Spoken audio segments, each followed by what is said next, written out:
ये कहानी है 7 जून 2023 की। महाराष्ट्र थाने के भयंद्र क्षेत्र में बनी एक बहुमंजिला इमारत गीता आकाशदीप की 7वीं मंजिल पर स्थित एक फ्लैट J70 के आसपास के पड़ोसी एक बदबू के कारण काफी परेशान हो गए थे।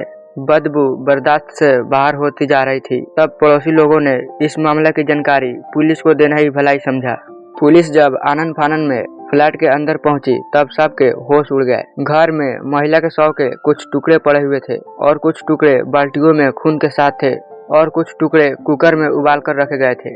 पुलिस वालों ने ऐसा मंजर अपने करियर में कभी भी नहीं देखा था। किसी को भी समझ में नहीं आ रहा था कि आखिर यहाँ हुआ क्या है। चारों तरफ अफरा तफरा के माहौल था। आखिर हैवानियत की सीमाओं से परा ये मामला था क्या? आखिर कौन है वो जो इस मंजर को अंजाम दिया? आखिर उसका सपना क्या था? तो चलिए बिना देर किए हुए ले चलते हैं आपको इस घटना के तरफ। ये कहानी है लिव इन रिलेशनशिप की। इस कहानी के मुख्य पात्र हैं 36 वर्षीय महिला सरस्वती वैद्या और 56 वर्षीय पुरुष मनोज साने। सरस्वती वैद्या ने अपना बचपन अहमदनगर के एक अनाथालय में अपने 3 बहनों के साथ गुजारी थी और अपने तीनों बहनों के साथ ही उस अनाथालय में पली बड़ी थी। 18 वर्ष के हो जाने के बाद सरस्वती वैद्या अनाथालय छोड़कर अपने एक दूर के रिश्तेदार के पास रहने चली आई थी। सरस्वती वैद्या ने SSC परीक्षा की एग्जाम भी दी थी मगर वह उसमें सफल नहीं हो पाई थी। इस कारण वह पढ़ाई छोड़ दी।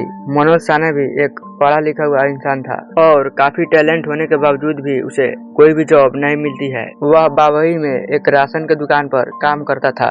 परिवार के नाम पर मनोज साने के पास भी कोई भी नहीं था। उसका चाचा और कुछ चचेरे भाई थाने में ही रहते थे लेकिन उनका मनोज से कोई भी लेना देना नहीं था। घटना के 15 साल पहले बोरीवली के एक बावई राशन के दुकान पर इन दोनों की मुलाकात हुई थी।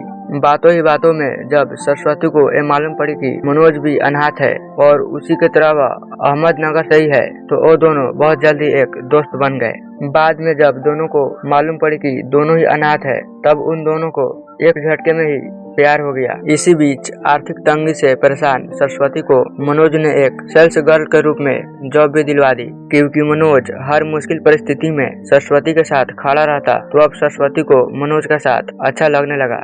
हर छोटी बड़ी समस्या के लिए सरस्वती को मनोज का साथ लेना पड़ता था और मनोज भी बेझिझक ही सरस्वती की हर प्रॉब्लम को सॉल्व करता। और फिर इन दोनों के बीच 20 साल का फर्क होने के बावजूद भी ये दोनों एक साथ जीवन बिताने की बात करने लगे और दोनों मीरा रोड चले आए और गीता नगर में एक किराए के मकान में एक साथ ही रहने लगे।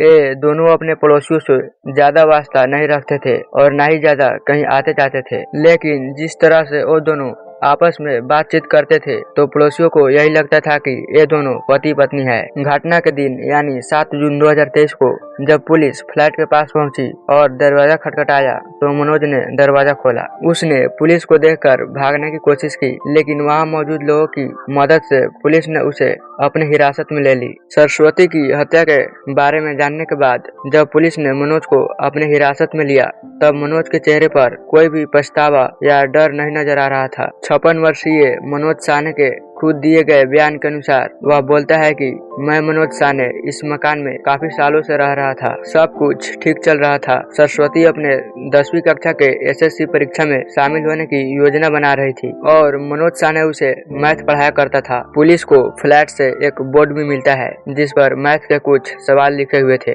वह बोलता है कि सरस्वती वैद्या उसके लिए बेटी की समान थी और वह सरस्वती को नहीं मारा है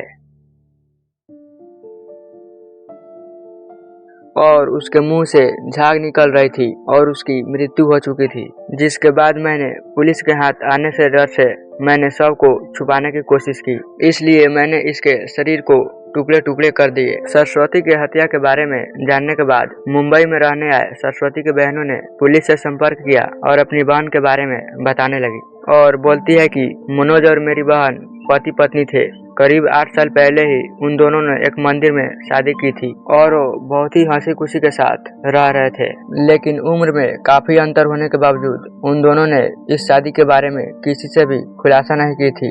इन दोनों के बीच में 20 साल से अधिक की उम्र की अंतर थी, इसलिए सरस्वती कहीं भी मनोज की मुलाकात अपनी मामे के तौर पर करती थी। बहनों के दिए इस बयान के बाद पुलिस ने फिर शक्ति से मनोज से पूछताछ करनी शुरू कर दी और उसने शादी की बात मानते हुए बोलता है कि दरअसल सरस्वती स्वभाव से काफी शक्ति थी और उसे लगता था कि मैं उसे धोखा दे रहा हूँ। और सरस्वती के इसी शक के चलते दोनों के बीच काफी लड़ाई झगड़े होते रहते थे।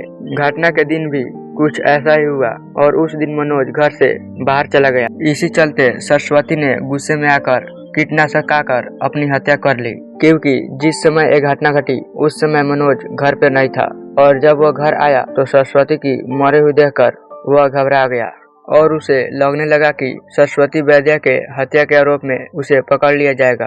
इसलिए वह शव को छुपाने के कोशिश में सरस्वती के शरीर को टुकड़े टुकड़े कर दिए। हिरासत में लेने के बाद कोर्ट में मनोज के वकीलों ने यह दावा किया कि मनोज मानसिक रूप से कमजोर है और उसे इस कारण छोड़ दिया जाए ताकि वह अपनी इलाज करा सके। तब जज ने यह आदेश दिया कि मनोज की साइकोमेट्रिक टेस्ट कराया जाए और जब उसकी जाँच हुई तब जेजे अस्पताल ने यह दावा किया कि मनोज पूरी तरह से मानसिक रूप से ठीक है और उसे कोई भी मानसिक बीमारी नहीं है। और इसी बीच मनोज के फ्लैट से पुलिस को एक काफी अजीब चीज भी मिली, जैसे एक हथौड़ा, एक टाइल कटर, एक चेन सॉ, प्रेशर कुकर और मांस के पके हुए कुछ टुकड़ों के साथ 2 प्लास्टिक के बाल्टी, एक प्लास्टिक टब और भुने हुए मांस के साथ एक पीतल का भगोना भी मिला। इसमें से चेन सॉ आगे चलकर एक बहुत बड़ी सबूत भी बन गई। दरअसल जब पुलिस इस चेन सॉ की अगल बगल में तलाश करती है तब एक दुकानदार से मालूम पड़ती है कि कुछ दिन पहले ही मनोज ने एक चेन सॉ को लेकर ठीक कराने आया था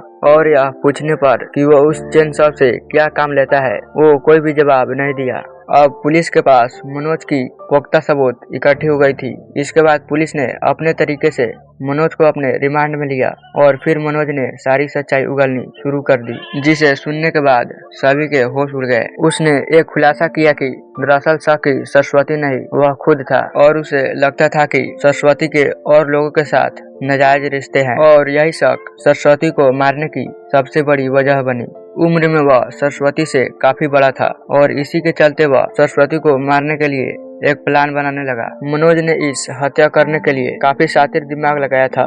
जब पुलिस द्वारा मनोज की गूगल हिस्ट्री चेक की गई तब मालूम पड़ी कि हत्या के कुछ दिन पहले यानी 28-29 मई को मनोज ने गूगल पर सबसे खतरनाक कीटनाशकों दवाई की खोज की थी और साथ ही गूगल में यह भी सर्च किया था कि ऐसी शव को गलाने में कितना टाइम लगता है और शव को टुकड़े में कैसे काटा जा सकता है और उसे कैसे ठिकाने लगाया जा सकता है। फिर उसके बाद उसने गूगल से मिली जानकारी के तहत कुछ सामान खरीदी। 1000 की टाइल कटिंग मशीन और 4000 की 200 वोल्ट वाली चैन सॉ भी खरीदी और फिर कीटनाशक दवाइयों के साथ साथ वह शव के बदबू को छुपाने के लिए नीलगिरी की 5 खुशबूदार तेल की शीशियां भी खरीद कर लाया। घटना के दिन सरस्वती और मनोज के बीच उसी मुद्दे को लेकर काफी बहस हुए और इसी बहस के अंदर मनोज ने झाग में मिलाकर उस कीटनाशक दवा को सरस्वती को पिला दिया और उसे तड़पता छोड़कर उसकी मौत का इंतजार करने के लिए वह घर से बाहर चला गया। और जब कुछ देर बाद वह वापस आया तब सरस्वती के मुंह से झाग निकल रही थी।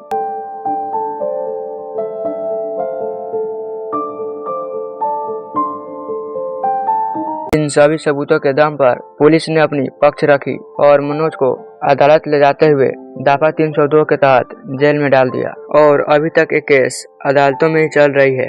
मनोज के वकीलों ने इस केस में एक और मोड़ लाने के लिए कुछ और भी चालें चली है। इस बार उन्होंने ये कहा कि मनोज का 2008 में HIV पॉजिटिव टेस्ट किया गया था और उसके बाद मनोज के सरस्वती के साथ कोई भी संबंध ही नहीं थे। पुलिस ने 1200 पेज की चार्जशीट और 68 विटनेस को कोर्ट में जमा किया है और उन्हें विश्वास है कि सरस्वती को इंसाफ जरूर मिलेगा। वैसे आप लोगों के तरफ से इस खूनी को क्या सजा मिलनी चाहिए हमें कमेंट करके जरूर बताइएगा और ऐसे ही क्राइम से जुड़ी अपडेट के लिए हमारे इस चैनल को सब्सक्राइब जरूर कर लीजिएगा।